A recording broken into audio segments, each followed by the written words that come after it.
Morning student. मैं class 7 Hindi पाठ्य पुस्तक आपको अनमोल भेंट कहानी जो रविंद्रनाथ टैगोर ने लिखी थी, बहुत ही मार्मिक कहानी है, दिल को छूने वाली, वो मैं आपको सुनाना चाहती हूँ और अपने शब्दों में मैं सुना रही हूँ इसको। और इसको पाठ जो 15 है ये आपको पढ़ना होगा।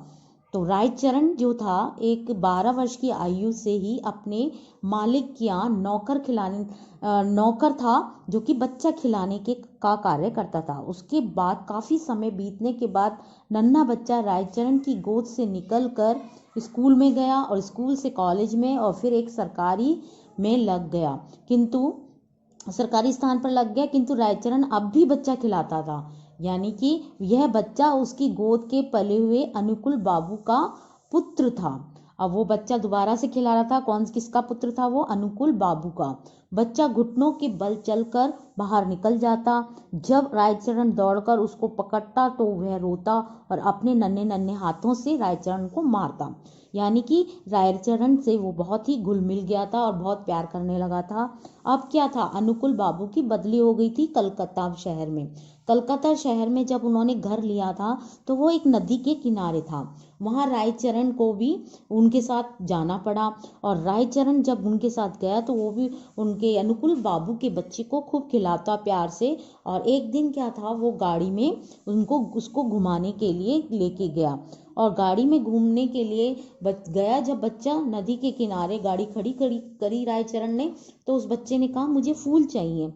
तो उस बच्चे को फूल लेने के लिए, यानी उस बच्चे के लिए फूल लाने के लिए रायचरण उस बच्चे को गाड़ी में छोड़ करके फूल तोड़ने चला गया। इतने में क्या देखता है, लौट कर आया रायचरण कि बच्चा गाड़ी में नहीं था। बच्चा गाड़ी से उतर करके एक छोटी सी लकड़ी लेकर के उस पानी में खेलने लगा।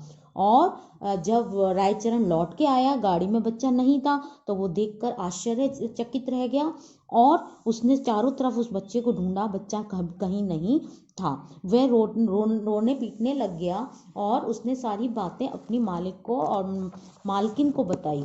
मालकिन ने सोचा कि मेरे बच्चे ने काफ़ी जेवर पहन रखा था, इस वजह से किसी ने उसका अपहरण कर लिया है। तो मालकिन बोली जल्दी से बता दो और मैं तुम्हें जो मुंह मांगा इनाम दूंगी। मगर ऐसा नहीं हुआ। वो रोने पीटने लग गया, कहने लग गया मैंने आपका बच्चा नहीं चुराया है, बच्चा पता नहीं कहाँ चला गया। सब सोचने लगे, सारे शहर के लोग सोचने लगे और मालिक सोचने लगे कि भाई बच्चा जो है किसी ने चुराया है या फिर वो बच्चा जो है नदी में गिर गया है और नदी में गिरने से वो कहीं बहकर चला गया है। ऐसे सोच करके अब उन्होंने रायचरण को नौकरी से निकाल दिया कि इसने हमें धोखा दिया, इसने बच्चे को चुराया। अब रायचरण जो है अपने घर चला गया और अब वो वैसे ही पहले से ही संतानहीन था, मगर अब घर जा कर के ईश्वर की कृपा से उसको एक बच्चा हुआ और बच्चे को जन्म देने के साथ ही उसकी जो पत्नी थी वो गुजर गई और उसकी विधवा बहन ने उस बच्चे को बड़े लाड प्यार से पाला। जब रायचरण ने देखा कि बच्चा जो है बहुत ही लाड प्यार से पल रहा है, उसने कोई भी कमी उसको नहीं रखी, उसको सारी कमियां, उसकी जो भी वो चाहता था, उसकी जो भी इच्छाएं थी उसकी पूरी करता था और बड़े लाड प्यार से पाला। अब क्या था, उसकी जो है जिम्मेदारियां और उसकी जो इच्छाएं बहुत ज़्यादा बढ़ने लग गई। क्यों? ये सोच करके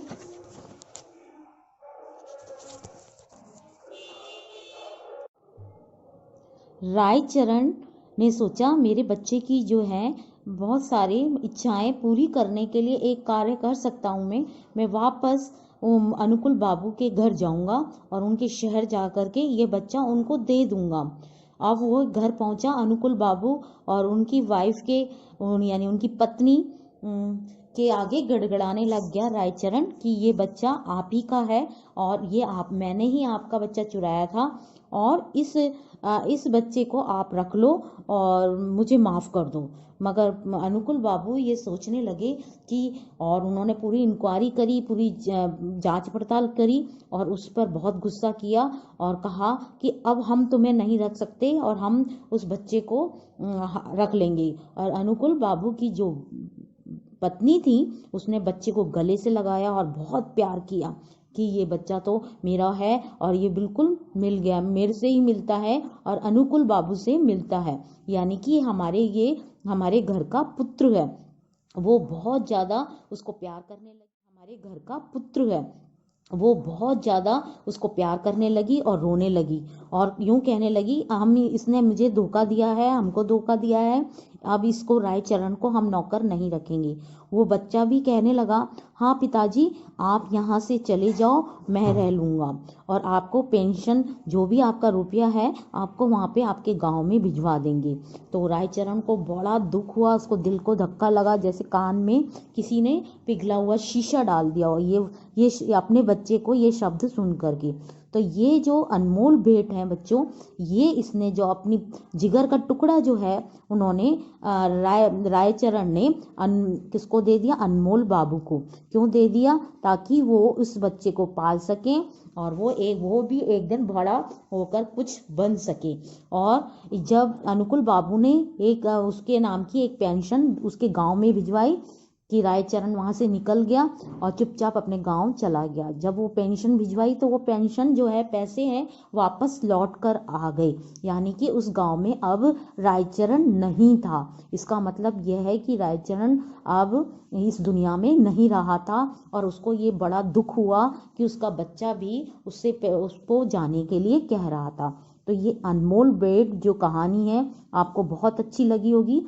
मार्मिक कहानी है, दिल को छूने वाली, क्योंकि उसने अपना बच्चा जो है अनमोल बाबू को भेंट कर दिया था, जो कि कोई भी माँ बाप नहीं कर सकता था। ओके, धन्यवाद।